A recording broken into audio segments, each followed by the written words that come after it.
시청자 여러분의 연애와 결혼 사연으로 만들어지는 세상 모든 남녀는 짝이 있다. 힘차게 출발합니다. 안녕하세요. 안녕하세요. 안녕하세요. 네, 밀레니엄 이전에는 주말 호텔 커피숍에서 맞선 보는 남녀들을 흔히 볼 수 있었다라고 하는데요. 네. 처음부터 갈게요. 네. 네, 이 대표 잠깐만 목소리. 네네. 예. 지금 이제 1부에서 9부까지 좋은 경험했으니까 또 이제 앞으로 최고의 프로 계속 만들어 가야지. 딱 견적 다 낼 거다. 자.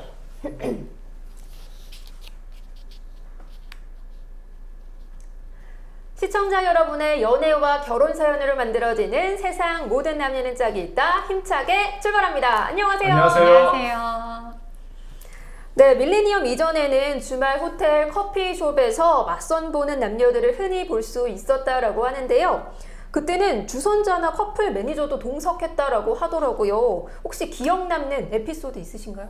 아, 그럼요. 아마 80년대, 90년대 결혼하신 분들, 특히 좀 전문직 종사자들 호텔 입구에 가면 이 흰머리 아주머니들이 쫙 앉아 있잖아요. 젊은 남자 한 명이 딱 들어가면 다 쳐다봐요. 그 아주머니들이 전부 흔히 말하는 마담들이었습니다.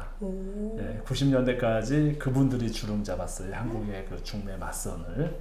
어느 호텔이나 가면은 진짜 아주머니들이 참 그 인생의 그 한가락 하셨을 그런 분들이 딱 그 호텔 로비를 장악했던 시절이 있었는데 지금 완전히 소멸되셨죠. 네, 그래서 요즘 맞선 문화는 과거와는 정말 많이 달라진 것 같은데요. 어떤 점들이 달라졌나요? 뭐 요즘에는 소개하는 과정부터 다 문자나 SNS 이런 거 이제 많이 활용을 하는데 뭐 매니저든 뭐 마담뜨든 주변의 소개팅이든 이제 소개를 하게 되면 보통 이제 사진하고 프로필을 이메일이나 아니면 SNS로 이제 전달을 받고 그 서로 이제 마음에 들어서 만나겠다고 하면 중간에 주선자는 이제 연락처만 교환을 해드리죠. 이제 저희도 이제 연락처를 교환하면 두 분이 서로 이제 연락해서 만나시는 시스템을 이제 주로 하고 있는데 간혹 어떤 분들은 전화 오시면 매니저가 맞선 장소에 같이 나오나요? 하는 질문을 요즘에도 하시는 분들이 간혹 있으세요. 아마 그러면 매니저 몸이 10개라도 부족하겠죠. 네. 그렇죠. 저는 참 그때 정말 에피소드가 많아요. 그때야말로 참 그쪽에 요즘은 카톡을 아까 먼저 보잖아요. 카톡 사진으로 미리 다 조사하고 그 다음에 만남 유무를 결정하는데 그때는 이제 그 주선자의 설명을 듣고 만남 자리에 가잖아요. 그러니까 오늘날 흔히 만남을 많이 가지는 노총각들이 요령이 생겨요. 그 멀리서 호텔 이제 사람 많은 데서 아무것도 아닌 척하고 다 가만히 있어요. 근데 만나기로 한 사람이 이제 들어와요. 네. 여성이. 그 여성이 마음에 들면 정중하게 이제 자기라고 하고 이제 호텔에 뭐 딸랑딸랑도 찾지 않습니까? 아니다 싶으면 이 남성이 슬그머니 나가요. 나가가지고 공중전화로 저희 오늘 갑자기 그쪽 가는 중에 무슨 사고가 나서 못 가게 됐습니다. 하고 딱 이제 그 가고 이제 그런 상황들이 많았죠. 맞선 현장에서 그 상대의 얼굴을 보고 딱 그 도망가는 요즘 그런 분들이 이제 그런 이제 패턴이 우리 그 이제 카톡이나 SNS 시절에는 이제 사전 호구 조사에서 일단 계속 연락하다 딱 끊어지는 게 그 당시 그거예요. 마음에 안 드는 거죠. 네. 네, 맞선 문화도 격세지감을 느낄 수 있는 것 같은데요. 싱글 남녀의 연애와 결혼 고민도 확연히 달라졌을 것 같습니다. 자, 오늘은 어떤 사연이 들어와 있는지 지금부터 만나보도록 하겠습니다. 세상 모든 남녀는 짝이 있다. 출발합니다. 네, 첫 번째 사연은 SNS로 주셨는데요. 제가 한번 읽어보도록 하겠습니다. 안녕하세요. 저는 남자친구와 6년째 연애 중이고요. 20대 후반 동갑 커플입니다. 저도 직장 생활을 하고 있고요. 남자친구는 작년부터 일이 잘 풀려서 경제적으로 자리를 잡아가는 중이에요. 그러다 보니 저희 둘 다 몇 년 안에 결혼하고 싶다고 얘기를 하는 중인데요. 결혼 전에 동거부터 시작해보고 싶다는 생각을 했고 서로가 동의한 상태입니다. 사실 저나 남자친구는 결혼 전 동거는 필수라고 생각하거든요. 서로의 생활 습관이나 성격은 살면서 겪어보지 않으면 모르는 거잖아요. 결혼했다가 안 맞아서 이혼하는 것보다는 동거해보고 헤어지는 게 낫다고 생각합니다. 그런데 저희 집과 주변의 시선은 그렇지 않더라고요. 일단 저희 집은 부모님의 구속과 집착이 엄청 심하고 저를 아직도 어린아이 보듯 합니다. 남자친구 만나며 6년 동안 사고 한 번을 안 쳤는데도 외박은 절대 허락 안 해주시고요. 몇몇 친구들도 동거하면 여자만 손해라면서 저를 걱정하더라고요. 저랑 남자친구는 사실 결혼에 더 신중하고 싶어서 동거를 원하는데요. 부모님 찬성 하에 동거하려면 어떻게 해야 하는지, 또 결혼 전문가분들은 결혼 전 동거에 대해서 어떻게 생각하시는지 궁금해서 연락드리게 됐습니다. 라고 주셨네요. 자, 20대 중반 여성의 사연이고요. 결혼 전 동거에 대한 고민을 주셨습니다. 결혼 전 동거 필요하다라고 생각하시면 O를 들어주시면 되겠고요.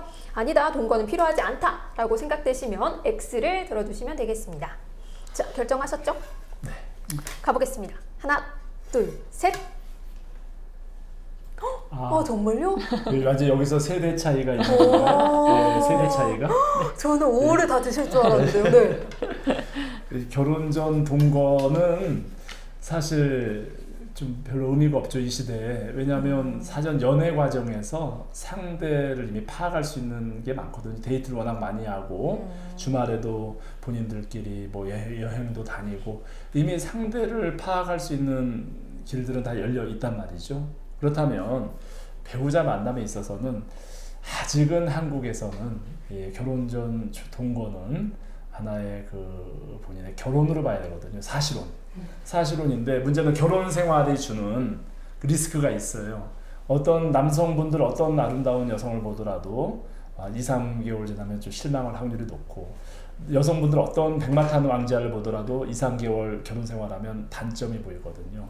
그래서 오늘날 많은 분들이 결혼해서 이혼들 많이 하는데, 그런데 만약에 동거라는 제도를 이제 그런 이제 그 앞에 두 사람이 동거를 통해서 한다라고 하면 헤어질 확률이 훨씬 높게 되죠. 확률상 아닌 커플도 있겠지만 동거를 하게 되면 틀림없이 결혼으로 이어지지 않을 확률이 높다. 이 결혼 생활의 그 불확실성에 대한 아직 교육이 안 돼 있는 세대에서, 경험이 없는 세대가 이제 이런 걸 이제 이런 과정을 밟았을 때, 아이가 결혼을 전제로 봤을 때는 안 좋고요. 그 다음에 한국 사회에서는 아직까지 큰 리스크가 돼요. 잘 안 됐을 경우에. 잘 되면 다행인데 문제는 잘 되면 다행이에요. 잘 안 되면은 리스크가 됩니다. 굳이 결혼 동거하실 필요 없죠. 어차피 결혼해서 할 거라면 그냥 결혼식을 나중에 하고 혼인신고를 한다. 그런 마음이면 이해가 됩니다. 그러면 이게 결혼으로 봐야 되거죠. 동거가 아니고. 네, 저도 뭐 거의 비슷한 생각을 가지고 있고요. 어차피 결혼을 전제로 해서 두 사람이 만나는 관계라고 하면 이제 동거를 굳이 선택할 필요가 있나라는 생각을 하고, 이게 이제 어떻게 보면은 살다가 헤어질 수도 있다라는 그런 어떤 가정 하에 동거를 하는 거잖아요. 뭔가 이렇게 책임을 좀 떠맡기 싫어하는 이런 뭐 발상이지 않을까 하는 생각을 해서 네, 저도 굳이 동거가 뭐 특별한 상황이 아니라면 저도 필요하지는 않다라고 이제 생각을 합니다. 네, 사실 프랑스 같은 나라는 결혼에 굳이라는 수식어가 붙을 정도로 동거가 자연스러운 나라인데요. 유럽, 미국, 일본 같은 경우도 동거가 고민거리는 아닌 것 같습니다. 그렇다면 이 동거에 대한 생각, 우리나라도 어떻게 바뀌고 있는지 그 부분이 좀 궁금해요. 네, 우리나라는 아직은 보수적이지 않겠나 싶습니다. 결혼에 있어서 언젠가는 변하겠지만 오늘 21세기 현재는 아닌 것 같아요. 그런데 우리 이슬기 아나운서가 아까 딱 한 걸 보고 어쩌면 제가 좀 흔히 말하면 꼰대로 바뀌었을 수도 있는데, 그런데 이제 제 개인적으로 전체 큰 트렌드에서 아직까지 한국에서는 좀 이르다. 그리고 프랑스에서 거의 동거가 많은데, 그런 이제 그 나라의 어떤, 저는 그래서 썩 성공했다라고 볼 수는 없거든요. 물론 앞으로 미래에 우리 인구 뭐 정책이나 이런 많은 문제들로 인해서 사람들의 인식은 바뀌겠지만 아직은 한국은 아닌 것 같고, 미국이나 외국은 뭐 일부 자연스럽지만 그래도 아직은 다 결혼을 전제로 한 동거여야 되는데, 결혼을 전제로 한 동거라면 이제 코로나 이후에 굳이 바뀔 필요가 있나라는 생각합니다. 다만 인식은 옛날에 비해서 변하고 있겠죠. 네. 우리 이슬기 아나운서가 변한 것처럼. 네. 네, 맞습니다. 실제로 이제 요즘에 이제 생각들을 알아보면 서울시에서 한 조사에 따르면요, 결혼을 하지 않고도 함께 살 수 있다라고 생각한 그 남녀가 각각 60.8%, 58.1%로 절반 이상이라고 합니다. 확실히 네. 이제 생각의 차이가 있는 거죠. 결혼하지 않고 자녀를 가질 수 있다라고 대답한 남녀도 31.6%, 28.1%에 달한다고 하니까 뭐 저나 대표님이 가지고 있는 전통적인 결혼관의 변화가 많이 감지되는 그런 대목이기도 합니다. 네. 그러면 이 결혼 전 동거를 선택하는 이유, 그리고 동거로 인해 우려되는 문제 조금은 얘기해 주셨지만요. 조금은 더 디테일하게 한번 들어가 보도록 하겠습니다. 이게 아마 70년대, 80년대, 90년대에도 동거하시는 분들이 있었어요. 그분들은 정말 사랑하는데 네. 여건이 안 된 거예요. 예, 정말 돈이 없어서 네. 사골세방 하나에서 살아야 되는 예, 그런 이제 패턴들이었고, 오늘의 동거는 각자 본인은 행복해지기 위해서죠. 한마디로 우리 그냥 본인들의 그냥 마음이 가는 대로, 그러니까 헤어질 때 쉽게 헤어지고 또 뭐 요즘에 이혼들 많이 하는데 사전에 파악을 해보자, 뭐 이런 생각들을 가지고 있는데, 결과는 뭐냐면 전체적으로 제가 하여간 그러면서 완벽한 전 결혼 보수주의자일 수도 있는데 이혼이 많아지고 있죠. 예, 이게 문제점은 결혼을 더 안 할 거란 얘기죠. 결혼을 늦게 하고. 그래서 동거를 하지 말라는 게 아니고, 그 자체도 하나의 깊은 책임감이 있는 건데 너무들 쉽게 생각하고 그냥 쉽게 마음 가는 대로 하는 경향들이 있는데, 옳다 옳지 않다라고 또 그건 뭐 판단할 수는 없을 것 같습니다. 예. 그래서 그 동거의 장점으로 이제 많이들 이야기한 게, 이제 조사 결과에 따르면 정서적인 안정감, 그리고 이제 상대방의 습관이나 생활 방식을 미리 파악하는 게 가능하고, 이제 결혼보다는 경제적인 어떤 부담이 상대적으로 이제 적다라는 이제 장점이 있었고요. 자녀 출산이나 뭐 어떤 명절에 대한 부담이 적음으로 나타났고요. 결혼과는 어떤 이런 다른 장점들이 이제 확연하게 또 뭐 눈에 띄고 있고요. 하지만 단점은 결혼이 미뤄지기가 쉽고, 또 결혼 전에 어떤 상대에 대한 뭐 신비감이나 가치가 좀 사라지는, 그래서 어떤 매너리즘에 빠질 수 있는 이런 단점들이 있습니다. 확실히 뭐 연애만 하는 경우보다는 동거 후에 이제 헤어졌을 경우에 상대에게 더 큰 상처도 남게 돼서 이런 부분은 또 단점일 수도 있을 것 같습니다. 네, 사연에서도 볼 수 있다시피 기성세대인 부모님을 설득하기는 참 어려워 보입니다. 저 같은 경우도 저희 집에 엄마, 아빠 나 동거할래 이러면은 아주 난리가 날 것 같은 느낌이네요. 저희가 옛날엔 집에 못 들어왔죠. 네.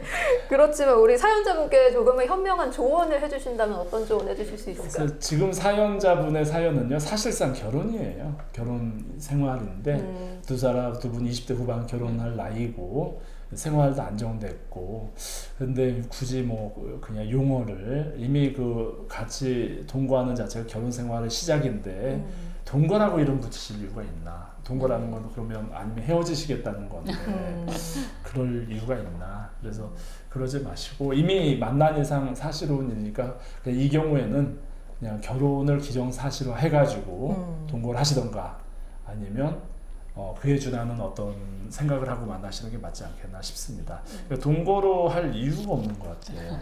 딴 마음 없으면 남자가, 여자가. 네. 근데 저는 어찌 되었든 이건 뭐 당사자들이 결정할 문제잖아요. 근데 뭐 어느 한쪽만 원하는 게 아니라 지금 이제 남성, 여성 두 분 다 동거에 이제 동의를 한 상황이라고 하면, 이제 최대한 그 결혼을 전제로 하고 이제 동거를 하는 상황이라고 이제 저도 생각이 되거든요.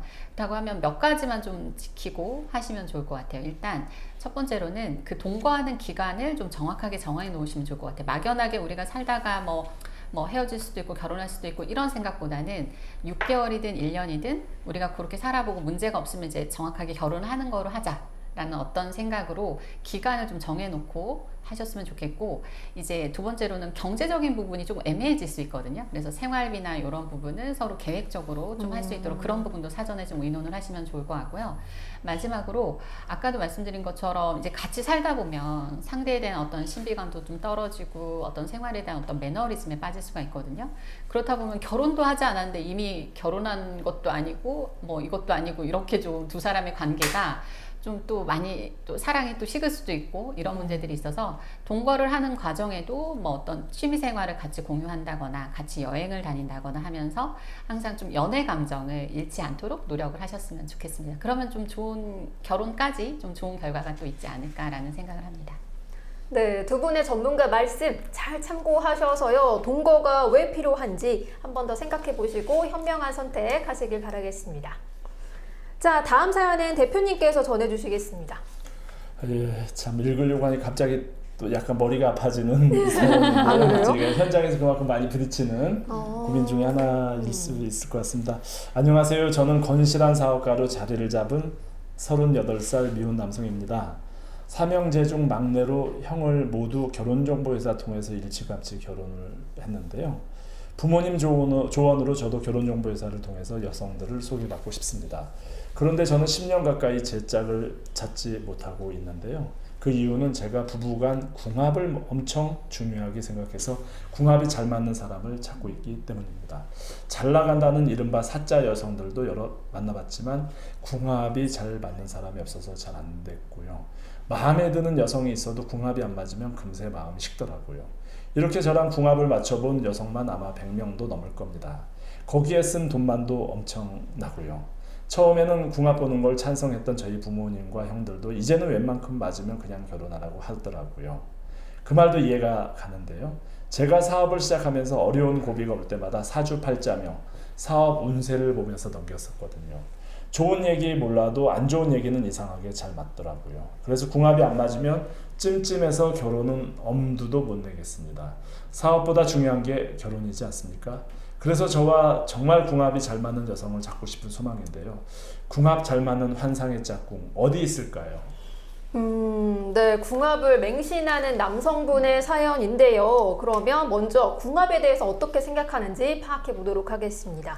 결혼 전 궁합 보는 거 괜찮다라고 생각하시면 O를 들어주시면 되겠고요. 아니다, 별로 중요하지 않다라고 생각하시면 X를 들어주시면 되겠습니다. 들어볼까요? 하나, 둘, 셋. 오늘은 다 달라요. 네. 뭐지? 네, 대표님부터 말씀해 저는 주세요. 참 이 어려운 주제입니다. 이 궁합이. 제가 이혼하신 분들 한번 조사를 했거든요. 한 1000명 이상. 근데 이혼하신 분들의 그 조사를 보니까 궁합이 좋아가지고 결혼했던 분들도 30%, 궁합이 안 좋았던 분들도 30%, 아닌 분들도 많더라고요. 그런 문제가 있고요. 또 참 이분 남성분은 참 어렵습니다. 왜냐하면 근데 이분은 괜찮아요. 상황 제가 이분은 100번밖에 안 봤잖아요. 지금 저희 회원 중에 300명 이상 보고도 안 하신 분이 있거든요. 예, 너무나 진지하고 너무나 훌륭한 남자인데 300명 이상 했는데 지금 한 명도 안 보고 진짜 궁합 때문에 안 한다고 하시는 예, 거예요? 궁합을 맞춰보고 안 만나시는 거예요. 이번만 하고 다시 10명 보내주면 또 해가지고 1년 동안 300명 이상을 추천했습니다. 저희 사무실에도 2번 이상 오셔가지고 안 될 때마다 한 100명 돌파되면 매니저 지치잖아요. 그러면 저한테 와서 한 번 더 격려를 해줘요. 다시 그 100명 정도 더 추천이 돼요. 또 다시 안 될 것 같으니까 또 와요. 본인도 아시는 거예요. 이번에는 될 것 같다라고 오셔가지고 했는지 300명 하여간 이거. 근데 궁합을 안 보시는 분들 입장에서는 왜 그럴까라고 하지만 이 궁합은 지난 세월의 한국 결혼 문화, 배우자 선택 문화의 정말 가장 중요한 하나의 큰 틀이었고요. 지금 현재도 일부의 그 부모님 남성들에게 이제 중요합니다. 그래서 이 남성이 가진 이 생각은 너무나 공감이 되고요. 공감합니다. 네, 정말 한편으로 100명 이상 궁합이 안 맞는다는 얘기는 앞으로도 안 맞는 거거든요. 앞으로도. 왜냐면 확률상. 그쵸. 예, 그렇더라고. 300명 만나서 안 맞으면 1000명에도 안 맞아요. 왜냐면 누군가 한 명은 맞았어야 되는데 그러면 이분의 생년월일이 뭔가 잘못하시는 거예요. 아하. 예. 그럴 수 다시 한번 알아보셔야 돼요. 맞아요. 일단 저는 커플 매니저로서 궁합 보신다고 하는 분들 약간 조금 힘듭니다. 대표님 말씀처럼. 예전에는 근데 궁합 얘기하시는 분들이 꽤 있으셨는데 정말 이것도 시대가 흐를수록 요즘에는 정말 일부세요. 아주 극히 일부의 분들이 얘기를 하시고, 그리고 이제 궁합까지는 아니어도 이제 나이 차이로 뭐 몇 살 차이는 안 돼요. 이렇게 얘기하시는 분들도 예전에 되게 많았거든요. 네. 근데 그런 분들도 이제 많이 줄었어요. 이제 이것도 어떤 시대의 변화에 따라서 예전보다는 확실히 이제 궁합이나 이런 거 이제 크게 중요하지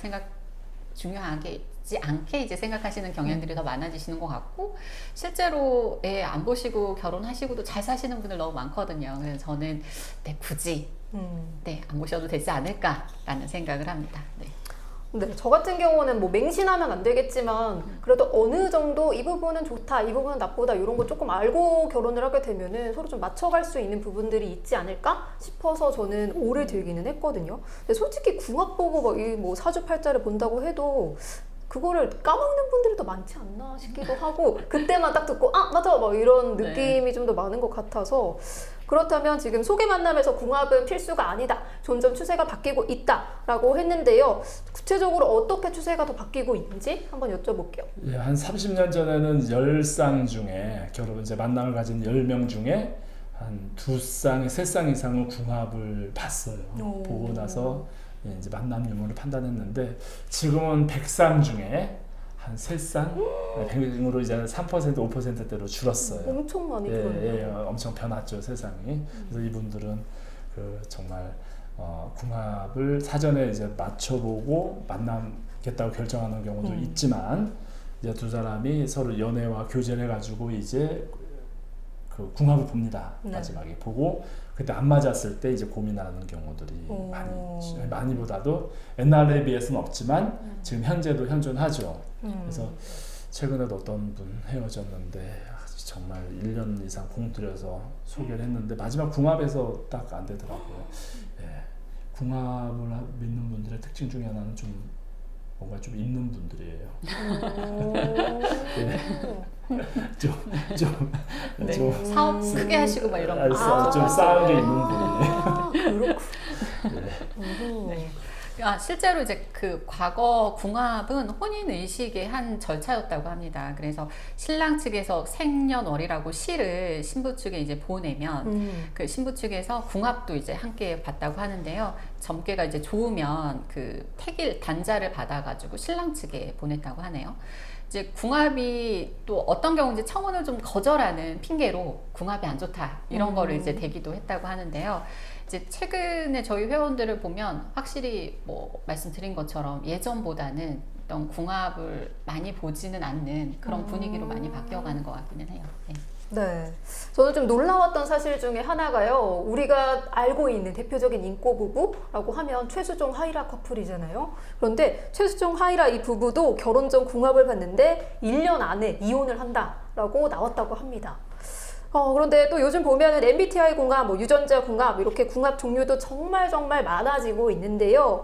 자, 이런 결혼 전 궁합 그래도 보는 분들이 아직 3%, 5% 있다라고 하시니까 이 궁합 어디까지 믿어야 할지. 네, 그래서 그 이혼하신 분들은 이제 잘 안 돼가지고 헤어지신 거잖아요. 그 분들의 그 이제 조사를 해보면, 궁합을 봤던 분들을 조사해보면 좋았던 분도 30%, 안 좋았던 분도 30%예요. 그래서 잘 살면 좋은 궁합이고 못 살면 뭐 안 좋은 궁합인 거예요, 사실은. 그리고 이제 옛날의 궁합이 현대적인 궁합으로 좀 승화될 필요가 있죠. 옛날에는 생년월일 가지고 판단할 수밖에 없었죠. 그 시대에 그 결혼을 하고 배우자 만남을 가지는 그 역사적인 상황들이 있으니까 지금은 궁합의 종류는 좀 다르게 바꿔야 되겠죠. 예를 들어 속궁합 중요합니다. 음식궁합 중요합니다. 라이프 스타일 궁합 중요합니다. 자녀의 그 교육 어떻게 시킬 건가 교육 중요합니다. 이런 궁합으로 헤어지는 이제 승화된다면 좋죠. 궁합은 그래서 여전히 필요합니다. 사전에 결혼의 미래에 이 상대와 잘 살 것이냐 못 살 것이냐라는 걸 모르기 때문에 미루어서 판단을 해야 되는데, 다만 궁합을 알아보는 방식은 좀 현대의 방식으로 재해석이 돼야 된다라는 이제 생각 가지고 있습니다. 네. 저도 얼마 전에 그 여전히 궁합을 정말 맹신하는 여성 회원이 한 분 계셔가지고 굉장히 어렵게 정말 남성을 소개를 했는데, 이게 소개할 때도 되게 좀 힘든 게 상대 쪽에 시를 막 물어보고 막 해야 돼요. 근데 이제 그거를 뭐 어떤 분들은 뭐 서로 좋으면 좋은 거죠 하고 이제 흔쾌히 대답해 주시는 경우들도 있지만, 뭐 그런 거에 대해서 조금 거부감이나 아니면 뭐 교회 다니시고 뭐 또 이런 분들은 좀 안 보시는 경우들이 네. 많잖아요. 그러면 뭐 제 그것까지 좀 알려드려야 되나 이렇게 또 거부하시는 분들도 있거든요. 이제 어쨌든 어렵게 찾아서 정말 딱 궁합이 맞는다, 정말 너무 좋다 하는 분을 하나 소개를 해드린 거예요. 여성분이 만나기 전부터 너무 기대에 부풀어가지고 저 이 사람 만나서 웬만하면 정말 결혼할래요 매니저님 하고 나갔는데, 이제 뭐 만나서도 여성은 괜찮았어요. 뭐 여성은 괜찮았고 남성도 이제 나쁘지는 않아서 이제 조금 만나봤는데, 여성은 이제 이 사람이 궁합도 좋고 뭐 사람도 괜찮은 것 같으니까 조금 많이 적극적으로 하신 거고, 이제 남성분은 사실 이 여성의 외모가 근데 이제 그다지 마음에 들진 않았던 거예요. 자기한테 이제 잘해주니까 더 만나봐야지는 했는데, 만날수록 어떤 외적인 이제 호감이나 이런 게 이제 안 생기다 보니까 결국에는 여성한테 조금 막 하게 되고 조금 자기 위주로 뭔가 항상 또 하게 되고 이러면서 결국 여성분이 상처만 받고 연애하면서 상처만 받으시고 결국 헤어지셨거든요. 사실 그 뒤로 저한테 궁합은 안 봐도 될까 봐요 이런 얘기가 이제 나오기 시작을 했어요. 그런 걸 보면 이게 뭐 물론 이제 본인들의 다 가치관이 있기는 하신데 굳이 맹신은 하지 않아도 되지 않을까라는 생각을 매니저로서도 하게 됩니다. 네, 그러면 수많은 커플을 결혼에 성사시킨 이런 전문가로서요, 궁합을 맹신하는 사연자에게 조언을 해주신다면 어떤 조언 해주실 수 있을까요? 네, 그래 이 남성의 경우는 제가 볼 때 100번 이상 했는데 안 맞는 상대가 없었다면 네. 생년월일이나 이걸 다시 한번 부모님한테 확인하시고 해보실 필요가 네. 있고요. 왜냐하면 이 궁합은 확률인데 100명 이상 이제 봤는데 안 나온다면 뭔가 좀 있거든요. 그러니까 잘못 진짜 제시된. 그리고 저도 언제 정말 잊혀지지 않는 궁합이 경험인데, 이제 그럼에도 한 100명 이상 그 궁합을 거절하고 뭐 그것도 기간이 한 거의 2년 걸렸죠. 천신만고 끝에 궁합이 맞는 상대를 찾아냈어요. 찾아서 두 사람이 만났는데 정말 어렵게 만났는데 안 되더라고요. 만나서 또 다른 게 안 맞는 거예요. 예. 그래서 이 남성의 궁합은 포기하지 마시되 생년월일을 다시 한번 파악을 해서 다른 각도에서 해보시는 게 어떨까라고 조언드리고 싶습니다. 네.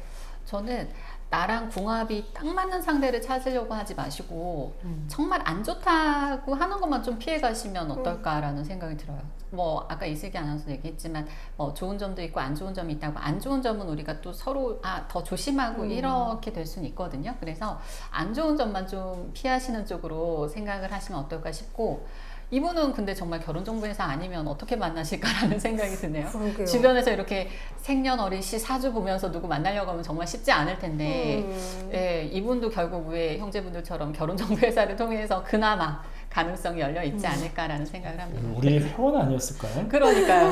약간 그분 같은데 느낌이. 네, 형제분들 다 결혼하시고 온 거 보니까. 네, 지금 하니까 생각난 남성이 있어. 그 남성 같은데. 그렇군요. 네, 사실 궁합을 보는 진짜 이유 혹시 뭔지 아시나요? 아마 거의 대다수가 모르실 것 같은데요. 결혼 후에 맞지 않는 부분을 부부가 어떻게 맞춰서 살아갈지 그 부분을 알기 위해서 궁합을 본다라고 합니다. 자, 이제라도 사연자분이 궁합 때문에 좋은 짝을 놓치시지 않기를 바라겠습니다. 네, 다음 사연은 전화로 한번 연결해 보도록 할게요. 이성미 매니저님께서 해주시죠. 네.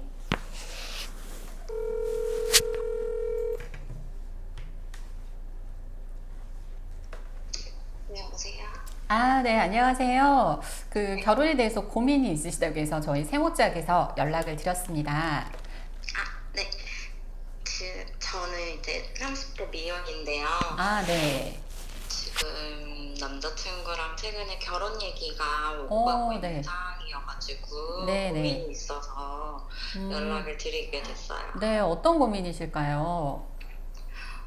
결혼을 하기로 하고 이번에 남자친구 부모님을 정식으로 뵀는데 네네.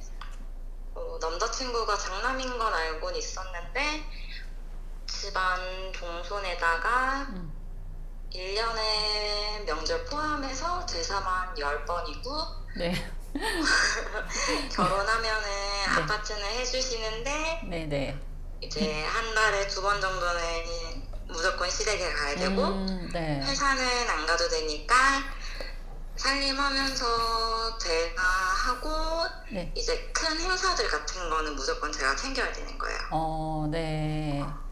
그리고 제가 좀 꾸미는 걸 좋아하는데 네. 지금까지 이렇게 제 스타일을 아무 터치 안 했던 남자친구도 이제는 조금 눈치를 주더라고요. 보니까 네. 이제 시아버지 되실 분이 선생님이시고 어머니께서 이제 평생 살림만 하시던 주부시고 약간 보수적인 집안. 네네. 근데 저희 집도 남동생이 결혼했는데 네. 저희 부모님은 너네 알아서 해라. 되게 그쵸. 쿨하게 네네. 하는 집안이다 보니까 네. 저는 제 남자친구한테 그렇게 살 자신 없다고 말을 했거든요. 네. 그러니까 남자친구가 회사 생활 힘들지 않겠냐고. 자기가 돈 벌 테니까 취미 생활 하면서 집안일 챙기는 게 좋지 않냐고. 네네. 자기 부모님 하라는 대로만 하면 애들 교육에도 좋고 나중에 보상도 충분히 받을 거라고. 근데 제가 남자친구를 너무 사랑하니까 네. 그쵸. 그러면 네. 이제 아무도 없는 남자친구가 있는 지역으로 가서 살아야 되는데 네. 이제 이거 사랑하는 마음만 가지고 가서 이거를 희생을 해야 되는 건지 네네. 아니면 아직 제가 살아보지도 않고 지금 너무 겁을 먹고 이러고 있는 건지 혼란스러워서 네. 연락 드렸어요. 네. 어떤 마음이실지 이해가 충분히 가고요. 저희가 같이 고민해서 현명한 판단을 해보도록 하겠습니다. 감사합니다. 네, 감사합니다. 네. 네, 1년에 제사만 10번 듣기만 해도 굉장한 부담감이 밀려오는데요. 그러면 결혼 진행해도 좋다라고 생각하시면 O를 들어주시면 되겠고요. 아니다, 한 번 더 생각해보는 게 좋겠다 라면 X를 들어주시면 되겠습니다. 가볼까요? 하나, 둘, 셋. 그러네. 저는 남성 사랑하고요. 서로 좋아하는 사이면 뭐 제사 10번 사실 이거 심리적인 거거든요. 무지 없으니까 하셔도 됩니다. 이 제사에 대한 거부 있지 않습니까? 이게 지난 세대의 한 유산인데 요즘 시대는 다 그 준비들이 잘 돼 있거든요. 그러니까 제사를 많이 하니까 어렵다라고 하는 그런 것들 어찌 보면 선입견일 수 있어요. 결혼 생활을 하는 데 있어서 조금도 그 지장이 없을, 부모님하고 같이 사는 게 아니고 그런 게 아니니까. 그래서 요즘에 옛날에 비해서 제사에 대한 그런 개념이 많이 줄었는데요. 우리 이번 제사만큼은 시대가 바뀌었으니까 지난 세대의 어떤 트라우마 아니면 컴플렉스에 여성분들이 끌려갈 필요가 없다고 생각합니다. 그래서 이거는 결혼을 방해할 요인은 전혀 아니라고 생각합니다. 저는 세상에 정말 공짜는 없는 것 같다라는 생각을 하거든요. 네. 지금 뭐 물론 이제 남자친구를 사랑하는 거가 가장 큰 요인이에요. 정말 아무리 다른 어려움이 있어도 사랑을 한다면 사실 이런 주변의 어떤 시댁 환경이나 이런 부분 때문에 사실 남자친구에 대한 감정이 조금 사갈 수도 있거든요. 근데 여전히 사랑한다는 건 그 외의 환경이 그다지 이 남성과의 사랑에 문제가 되지 않는다라는 거고, 또 하나는 아까 이제 제가 공짜는 없다는 얘기를 했는데 시댁에서 일단 아파트를 해주시잖아요. 집을 해주시잖아요. 네, 그런 경우 사실 많지 않죠. 일반적으로. 그리고 이제 확실히 뭔가를 받으면 거기에 대해서 또 뭐 스스로 또 해야 되는 부분들이 있는 것 같아요. 그러니까 이제 제사가 뭐 어떤 형식으로 될지 그거는 또 뭐 그 집안에 가봐야 알 문제지만 그래도 내가 남자친구를 정말 사랑하고 그래도 시댁에서 무조건 뭐 해주는 거 없이 뭐 이분에게 바라는 것만 있다고 하면 사실 뭐 마음이 상할 수도 있지만 어쨌든 시댁에서도 우리에게 해줄 수 있는 거 해주고 그러면서 이제 자식으로서 어떤 도리를 또 요구하시고 하는 부분에 대해서 일부는 조금 현명하게 판단하셔서 조율을 할 수 있는 부분이 아닐까라는 생각을 합니다. 네. 저 같은 경우에는 제가 만약에 이 사연자의 입장이라면 이라고 좀 고민을 해보긴 했어요. 그래서 저 같은 경우에 제사를 10번 지낸다라는 거랑 이제 연고도 없는 곳에 가서 생활을 한다라는 점, 그리고 뭔가 내가 꾸미는 걸 좋아하는데 못 꾸며, 이런 것들을 다 하나 생각을 해봤을 때 너무 혼자만 희생하는 느낌이 커가지고 저는 X를 들기는 했거든요. 근데 또 두 전문가님의 이야기를 들어보니까 그래, 맞는 얘긴데? 라는 생각이 들어서 좀 갈팡질팡하는 것 같습니다. 자, 그렇다면요, 이 두 분이 결혼을 한다면 사연자에게 어떤 어려움이 있을 거라고 좀 보시나요? 이거는 여성의 스타일에 따라 달라질 수 있을 것 같아요. 여성이 오히려 이런 걸 즐기는 분들이 있거든요. 뭐 챙기고 뭔가 좀 맞아요. 막 집안일 하려고 하고 뭔가 좀 얘기 많이 하려고 하는 이런 분들한테 맞고 좀 자유롭고 좀 본인 혼자 있고 싶어 하고요. 이런 분들한테는 이제 참을 수 없는 어려움이 되겠죠. 그래서 좀 책임감 있고 그리고 그런 집안의 그런 분위기를 즐기는 여성분들 많이 계셔요. 저도 어떤 막 항상 그 배우자 만남에 관한 상담을 하다 보면 본인은 제사 지내는 그런 집안의 분위기도 좋다라고 하는 여성분이 있거든요. 그래서 상대에 따라 달라진다. 이거야말로 진짜 궁합이다. 네, 이런 게 궁합입니다. 이런 게 잘 맞는 상대를 만나면 행복할 거고요. 이게 아니면 실제 일은 힘들지도 않은데 실제 일은 많지도 않은데 괜히 그 부부 싸움에 아니면 뭔가 좀 피하고 싶은 그 원인 제공이 되는 거죠. 그래서 참 이런 게 계륵이라 그래야 되나요? 계륵, 결혼 생활의 계륵. 네.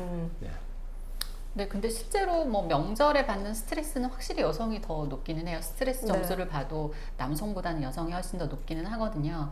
근데 뭐 당연히 종갓집에 뭐 제사가 그렇게 많은 맏며느리라고 하면 당연히 이제 스트레스가 있을 수밖에 없는데 그 제 회원 중에도 이것 때문에 막 신우이 되게 많고 막 종갓집이고 이래서 정말 결혼 되게 고민했던 회원이 있거든요. 네. 근데 신우이들이 많은, 이건 뭐 좀 다른 얘기인데 신우이들이 이제 많은 게 예전에는 뭔가 이렇게 스트레스 중에 하나였잖아요. 네. 근데 요즘에는 오히려 시누이들도 다 각자 또 며느리들이다 보니까 이 그 며느리의 심정을 오히려 다 이해해 주는 거예요. 그래서 오히려 이제 엄마한테도 친정 그 시어머니한테도 이러이러한 건 엄마가 좀 이렇게 해줘라고 이제 옆에서 대신 얘기도 해주고 한다고 하더라고요. 아, 그리고 그 제사도 그러니까 그 살면서 조금씩 없애주신다고 하더라고요. 그러니까 요즘에 시대가 많이 바뀌고 이제 어머니도 주변에서 이렇게 좀 어떤 조언들을 또 듣다 보니까 좀 굉장히 좀 간소하게 바꿔 나간다고 이런 얘기를 들었는데, 그러니까 이제 부딪히기 전에 너무 좀 겁을 먹고 있는 게 아닌가라는 생각을 합니다, 저는. 네. 지금 듣다 보니까 제가 아는 친구 한 명도 기억이 나는데요. 정말 활달하고 진짜 집안에 가만히 있질 못하는 그런 친구였는데 결혼과 동시에 일도 좋아하던 일도 다 그만두고 집에서 이제 남편만 막 다 케어를 하더라고요. 그거 보면서 좀 약간 성향의 차이이지 않을까라는 생각도 들고, 저 매니저님 말씀처럼 조금 질에 겁을 먹고 있는 게 아닐까라는 생각도 들기는 하네요. 방송인 그 홍진경 씨도요, 28살에 종갓집 맏며느리가 돼서 그 해에 제사를 직접 다 모셨다라고 하더라고요. 그래도 지금 잘 살고 있잖아요. 동전에도 양면이 있듯이 종갓집 며느리가 꼭 나쁜 것만은 아닐 것 같습니다. 그럼요. 항상 총량 보존의 법칙입니다. 이게 비면 요게 차고 이 종갓집이라고 그러니까 이제 이런 이제 활동을 많이 하는 가정에 있었던 분들이 나이가 들면 좋아요. 그래서 좀 외롭지 않고요. 예, 그리고 항상 주도적이죠, 집안에. 또 그래서 그 시간이 지날수록 오히려 얻는 게 많다. 예, 특히 이 시대에 다 외로운 시대 아닙니까? 네. 그래서 이 중심에 있다는 거 좋은 겁니다. 뭐라도 항상 중심에 있다는 거 정말 그 아직 결혼하지 않은 세대는 모르겠지만 나이가 들수록 부족한 게 채워지는 항상 핵심에 있는 게 좋은 겁니다. 가정이든 그 직장이든 기업이든 그 가정의 핵심에 있다는 얘기거든요. 종갓집 며느리라는 거는. 그래서 어떻게 보면 부담이라고 생각할 수도 있지만 시간이 지날수록 채워지는 게 훨씬 많다. 예. 네, 이 종갓집 며느리 예전보다 당연히 종갓집 며느리거나 이런 확률이 높아진 게 자녀들을 많이 낳지 않았잖아요. 이제 네. 우리 시대 이제 이후에 이제 결혼한 세대들은 뭐 아들 하나인 집들이 굉장히 많죠. 그렇다 보니까 자연스럽게 장남이 되고 그러다 보면 또 종손이 되고 이런 확률들이 높아서 이제 이거에 대해서 어떤 굉장히 큰 어떤 문제로 이제 생각하기보다는 시대에 따라서 이제 그 제사나 다른 문화들도 많이 변화되고 있기 때문에 그걸 좀 자연스럽게 오히려 이제 좀 편하게 소통할 수 있는, 그리고 내가 어떤 이런 권한도 가질 수 있다라는 좀 긍정적인 방향으로 생각을 하시는 것도 좋을 것 같습니다. 네. 저희 종갓집 며느리 하니까 인센티브가 있는 사례가 생각났어요. 인센티브. 9대 독자, 9대 종손이 계셔요. 부모님이 사회적으로 성공하신 분인데 아들이 이제 10대 독자가 되는 거예요. 이제 결혼은 제가 시켰습니다. 그래서 이제 이 아버지께서 지혜를 발휘하셨는데 정말 종손이 필요한 거예요. 아들이. 며느리한테 그 제안을 해요. 아들을 하나 낳아주면 1억 5천만 원을 인센티브로 주겠다. 며느리 정말 죽자 사자 이렇게 났습니다. 1억 5천만 원 받았어요. 아버지 그 부모님께서 현금으로 안 주시고 어차피 아들한테 물려줄 거. 그렇구나. 네, 갑자기 그 스토리가 생각나네요. 네. 그러면 사연자분께 또 조언을 해주셔야 될 것 같은데, 이 사연자분이 나의 딸 혹은 뭐 동생이라면 어떤 조언을 해주실 수 있을 것 같나요? 이 경우는 제가 볼 때 그 아파트까지 사주고 우리 전문의 매니저 말대로요. 좋은 점이 더 많아요. 예, 좋은 점이 많고 그래서 그냥 눈 딱 감고 일단 들어가서 혁명을 일으키세요. 네, 들어가서 자분 딱 장악을 한 다음에 제사를 줄이세요. 그 방법이 있네요. 예, 피하지 마시고 차라리 그걸 좀 절충을 해 나가시죠. 좀 간소하게 한다든가. 아니 제사가 어려워서 사랑하는 사람을 놓친다면 맞아. 이분은 다른 분 만나면 또 다른 문제가 있을 건데요. 예? A를 만나면 이런 문제가 있고 B를 만나면 이런 문제가 있는 게 이 배우자 만남, 남녀 만남, 뭐 인생의 만남일 수도 있는데 이 문제가 피해서 이제 다른 사람을 선택한다면 또 다른 문제 있으면 그걸 못 이기실 거예요. 그러니까 부딪혀가지고 큰 문제가 아닌 것 같으니까 차라리 집안 분위기를 좋게 만드시는 게, 제사를 아예 없애버리세요. 아하, 그런 예. 방법이 있네요. 네. 네, 저도 이분이 뭘 뭐 받았다고 해서 당연히 뭐 아무 소리도 내지 말고 하라는 대로 하세요 이런 말씀은 정말 전혀 아니었거든요. 일단 받은 게 있으니까 뭐 나도 내가 해야 될 도리는 하되, 이분이 정말 스트레스를 스스로 받지 않도록 많은 노력을 하셨으면 좋겠어요. 그러니까 이런 사소한 스트레스에서 출발해서 어떤 고부 간의 갈등이나 가족 간의 갈등이 또 시작이 될 수 있기 때문에 뭔가 이렇게 자기 목소리도 내고 뭐 제사나 이런 부분에 대해서 좀 절충할 수 있는 부분들도 이제 항상 좀 의논해서 가족들하고 내가 좀 좋은 건 좋다, 싫은 건 싫다 또 이야기도 하면서 스트레스를 스스로 많이 받지 않도록 좀 해소하면서 이렇게 이제 가정을 잘 지켜나갔으면 하는 그런 바람이 있습니다.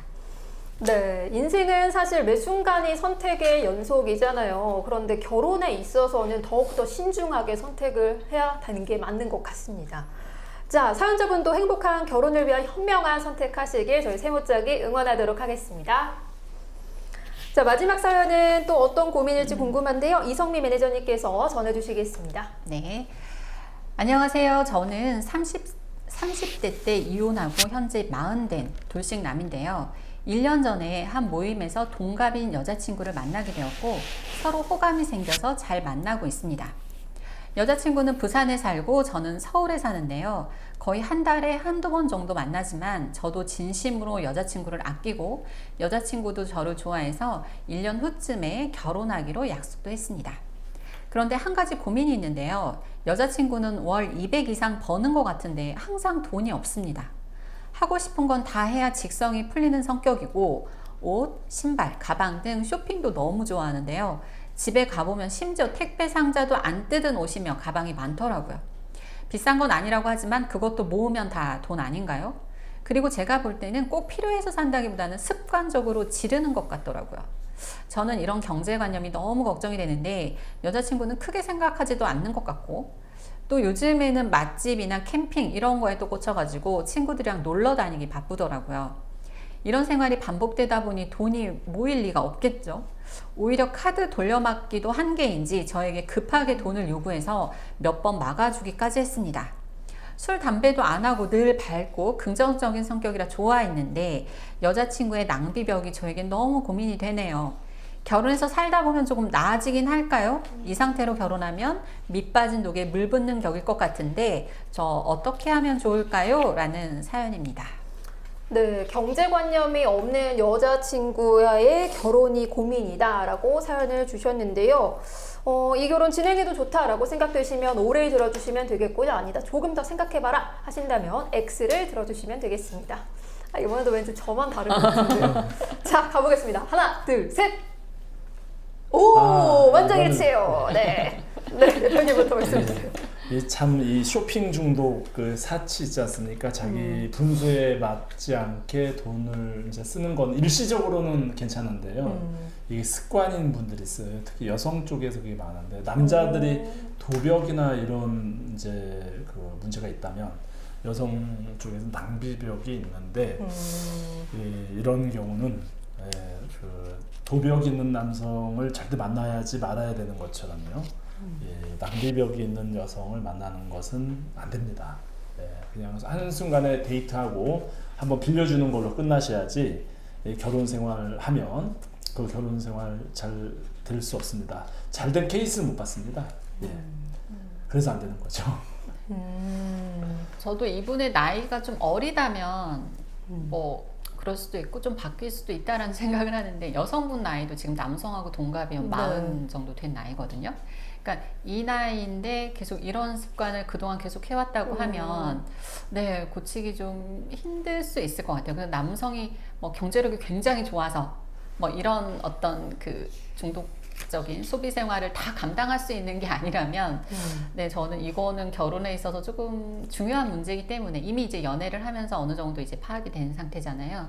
그래서 이 부분이 여성분이 이제 고쳐지지 않는 부분이라고 하면 결혼을 하는데 좀 어려움이 있지 않을까라는 생각을 합니다. 네, 저도 이 여성분의 나이를 보고 이건 좀 안 되겠다 싶어서 X를 들긴 했거든요. 그리고 무엇보다도 약간 자신의 경제 상황을 생각하지도 않고 무분별하게 이제 소비를 하는 점, 그리고 더 나아가서 남자친구한테 돈까지 빌렸다는 그 상황을 들으니까 이건 좀 안 되겠다 싶어서 네, X를 들었습니다. 무엇보다도 이 안 뜯은 상자도 있는 거 보니까요, 살짝 쇼핑 중독 증세도 있는 것 같다라고 판단이 들거든요. 이분과의 결혼을 만약에 진행을 한다, 그러면 어떤 문제가 생길 수 있을까요? 이 나이하고 상관없어요. 결혼에 있어서 일단 20살이 넘으면 이미 자기의 삶의 습관이 만들어졌기 때문에 이분이 나이가 어린다 그래서 뭐 고칠 수 있는 건 아닌 것 같아요. 더 이상. 근데 이 낭비벽, 쇼핑 중독은 결혼 후에 그 파멸로 이끌죠. 제가 아는 남자 중에 하나는 아주 진짜 그 남자 외모만 보는 남자가 있었어요. 네. 외모만. 여성의 외모면 자기는 다 커버할 수 있다. 능력 있는 남자였죠. 그래서 외모가 좋은 여성을 만났거든요. 만나고 몇 년 후에 보니까 남자 거의 이제 완전히 경제가 바닥난 헤어지고 두 사람 당연히 헤어지고 그래서 남자가 파멸로 이끌고 가게 됐죠. 또 어떤 분은 진짜 얼마나 이 쇼핑 중독 여성이 이제 그게 문제 있어도 남자가 참 공무원이었는데 여성이 그게 있어요. 겉으로 멀쩡해요. 정말 상냥하고 참 그래요. 그래서 어떨 때는 거의 알몸으로 내쫓다시피도 해요. 나중에 보면 뭐 청구서 나오면 남자가 기가 막히죠. 그 여성을 막 어떻게 그럴 때 막 때리는 거예요. 여성 뭐 거의 그리고 다시 이제 받아들이고 또 나중에 보면 또 청구서가 날아오고. 그래서 대책이 없습니다. 그래서 그 낭비벽이 있는 분들은 결혼하시면 안 됩니다. 안 되고 그냥 하루에 그냥 데이트 상대를 하시고 혼자만 힘들어야지 결혼해가지고 상대까지 파멸로 만들거든요. 네. 도박을 하는 남자도 마찬가지입니다. 우리의 삶에서 참 이 경제관념은 중요하거든요. 네. 너무 자린고비 같은 삶도 안 되지만 이 참 낭비벽이 있는 사람은 피해야 되는데 바로 그걸 알아보는 지혜가 최고인데 우리 남자들 안목이 다 여성 외모만 보지 않습니까? 네. 네, 그 회원들 이혼하는 사유를 보면 경제적인 부분 때문에 이혼을 하시는 경우도 굉장히 많아요. 그러니까 사실 결혼을 해서 같이 살면서 어떤 경제적으로 같이 성취를 이뤄나가는 것도 결혼에서 굉장히 큰 행복이고 보람인데 이제 이분과 같이 어떤 결혼 생활을 하면서 이런 부분에서 어떤 남성의 행복을 느낄 수 있을까라는 일단 고민이 돼서 네, 어떤 그런 경제적인 부분은 항상 좀 문제가 생길 것 같다라는 생각은 듭니다. 네. 네. 사실 좋게 보면요, 이렇게 현재 행복을 중요하게 생각하는 욜로족이라고도 볼 수 있을 것 같은데요. 이런 분도 결혼하면 조금이라도 바뀐 케이스 있을까요? 제가 50대까지 못 봤어요. 20대가 50대까지 못 봤고 저의 그 인생의 관찰자적인 시각에서 보면 네. 60대는 모를까. 그러니까 이분들은 돈이 없으니까 안 하는 거지. 그러니까 굉장히 젊은 날 사칠했던 분들이 나중에 그냥 조용히 살아요. 근데 이분들은 정말 그 순간 돈이 없으니까 안 하는 거지. 네. 딱 카드 하나 줘보세요. 조금 있으면 다시 이제 끝나고 다시 원상태로 돌아갑니다. 그래서 바뀔 수 없는 문제고, 예, 참 바뀌기 위해서는 너무 많은 노력을 해야 되는데 너무 많은 고통을 또 겪어야 되고요. 참 근데 그 돈이라는 게 한번 버는 게 얼마나 어렵습니까? 맞아요. 예, 그래서 이제 그 돌이킬 수 없는 거죠. 예, 그래서 이건 좀 단호한 뭐 그런 그 무엇이 돼야 되는데 이상하게 도박을 하는 남자들에 대해서 경계감을 갖는데 여성들이 이 낭비벽 있는 사람들은 그냥 고쳐서 그 생활할 수 있을 거라고 생각하거든요. 그러니까 그 이면에는 남자들이 좀 뭐 이제 그런 좋아하는 스타일이면 어떻게 해서 넘어가려고 하는 남자들은 좀 여성의 인상이나 이런 게 좋고 하면은 그냥 자기 합리화를 해요. 그냥 내가 좀 그 잘 달래서 해야지. 근데 여성들은 좀 단호한 면이 있거든요. 그래서 남자 여자 성향 차이도 있어 보이고. 네. 그래서 하여간 이 낭비벽은 안 된다. 예. 라고 생각합니다. 뭐 저나 아니면 이제 뭐 저희나 부모님 세대들도 다 비슷한 생각을 할 텐데 이게 다 당사자들이 어떤 이런 정확한 판단을 못 하고 있는 게 조금 아쉽기는 하죠.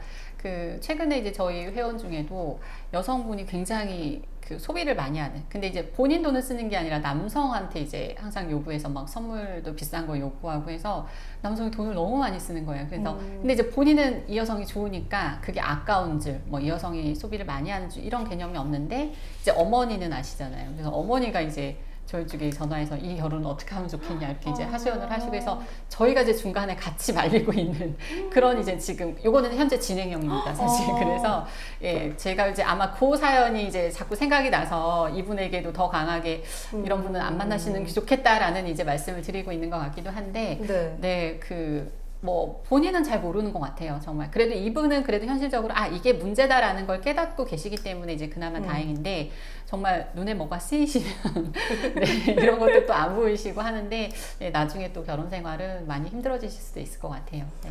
네, 참 배우자의 낭비벽은 결혼 생활의 불화로 충분히 작용할 수 있는 요소인 것 같습니다. 자, 이 사연자분에게 꼭 필요한 조언 해주신다면 어떤 게 있을까요? 이분께는 단호하게 안 된다고 말씀드렸는데요. 이제 결혼을 생각하는 남성들에게 또 여성도 해당되겠죠. 네. 이 안목이라는 게 필요합니다. 배우자 만남에 안목이라는 건 여러 가지를 보고 나랑 맞을지를 판단하는 건데 그 중에 여성의 이런 소비 성향, 낭비벽, 상대의 이런 것들을 파악하는 안목이 필요한데 어떻게 알 수 없거든요. 그 연애 데이트 과정에서 서로 좋은 면만 맞아요. 잘 보여주고 나중에 결혼을 했을 때 앞불싸하거든요. 그래서 저는 이제 그래도 가능한 한 요즘은 그 개인 정보가 많이 그 이제 발달돼가지고 보호가 그 좀 쉽진 않겠지만 그래도 결혼 전에 서로 본인의 신용카드 1년 사용한 명세서 있잖아요. 네. 이거 교환해보기 하면은 그 신용카드 1년 명세서 안에 그 모든 성향들이 있거든요. 차라리 이런 걸 알고 이해하고 이제 그리고 나서 결혼한다면 차라리 알고 나서 했으니까 문제가 생겨도 좀 사람이라는 거는 그 이미 흡수할 수가 있잖아요. 모르다가 충격을 받는 것보다. 네. 그래서 이런 성향을 알고 그러니까 결혼 전에 신용카드 1년 명세서를 보고 나서 알고 가는 것도 좋다. 그 안에 이 낭비벽을 파악할 수 있는 그 단초가 있다라고 생각합니다. 네. 어쨌든 사연자분이 이 여성을 너무 사랑하고 좋아하는 마음이 커서 그럼에도 불구하고 내가 이 사람하고 꼭 결혼을 해야 되겠다 하면 뭐 단순한 생각이지만 어쨌든 경제권은 본인이 가지고 있는 거로 사전에 확실하게 그거는 얘기를 하고 시작하시는 게 좋을 것 같아요. 여성도 아마 본인 스스로 알 거예요. 내가 어쨌든 씀씀이가 좀 크고 어떤 뭐 계획적으로 돈을 모으고 하는데 본인이 소질이 없다라는 거를 알고 있을 거기 때문에, 그래서 결혼 전에 뭐 생활비를 얼마를 주겠다, 뭐 전체적인 경제적인 부분은 내가 관리하겠다, 이런 거를 충분히 얘기하고 동의를 받고 납득을 시키고 뭐 그렇게 하면 그래도 조금은 상황이 나아질 수도 있지 않을까라는 생각을 합니다. 동의합니다. 경제권을 주지 않는 것도 차선의 방법이에요. 정말 더 결혼하고 싶으면 네. 딱 그 경제권을 내가 가지고 있겠다 하고 매일 쉽지 않겠죠. 네. 결혼 전문가 두 분의 말씀 잘 참고하셔서요. 사랑하는 만큼 조금씩 양보하셔서 행복한 결혼으로 이어지시길 응원하도록 하겠습니다.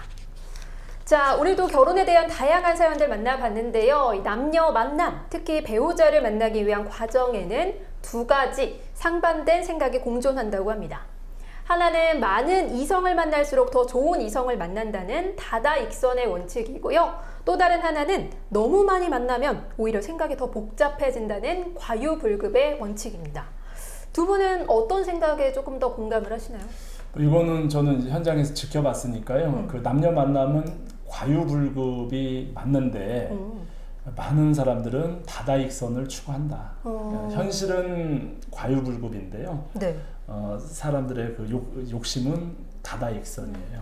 그러니까 많이 만나가지고 좋은 원하는 사람을 만난 사람보다는 네.